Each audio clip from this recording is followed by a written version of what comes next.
চাঁদপুর সহ যেসব জেলায় ইলিশ মাছ বেশি ধরা পড়ে সেসব জেলায় দাম নির্ধারণের প্রস্তাবে নীতিগত অনুমোদন দিয়েছে অন্তর্বর্তী সরকার।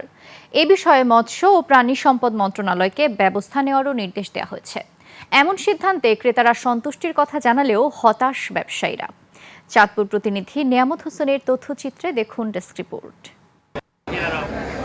টাইলক্স টয়লেট ক্লিনার, যার অ্যান্টিব্যাকটেরিয়াল এজেন্ট টয়লেটের কোনায় কোনায় পৌঁছে ৯৯% জীবাণু ধ্বংস করে। বাংলাদেশের জাতীয় মাছ রূপালী ইলিশ, কিন্তু দাম বৃদ্ধির কারণে ইলিশ অনেকটাই অধরা নিম্ন ও মধ্যম আয়ের মানুষের কাছে। ভরা মৌসুমে বাজারে ব্যাপক সরবরাহ থাকলেও সাগর নদীতে উৎপাদন খরচ ছাড়া ধরা পড়া ইলিশের দাম সবসময় চড়া থাকে। এমন বাস্তবতায় দাম নির্ধারণে মৎস্য অধিদপ্তরে আবেদন পাঠান চাঁদপুরের ডিসি।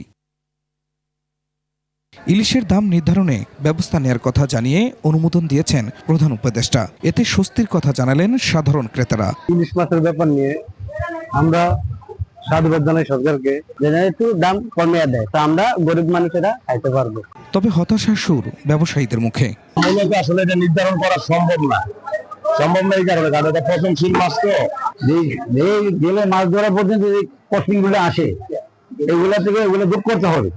এরপরে মোটামুটি মূল্য তালিকা দিলে এটা আমরা মানি না। এদিকে আমরা 5 পিস মাছ পাই, তাহলে আমাদের খরচের সাথে আর মাছের সাথে একজনশন করে আমাদের বাজার মূল্য দেখেন যে এটা কি নির্ধারণ হয়। কবে নাগাদ নির্ধারিত হবে ইলিশের দাম, এমন প্রশ্নে জেলা প্রশাসক জানান, জেলে ব্যবসায়ী আর ক্রেতাদের নিয়ে দ্রুতই নির্ধারণ করা হবে ইলিশের দাম।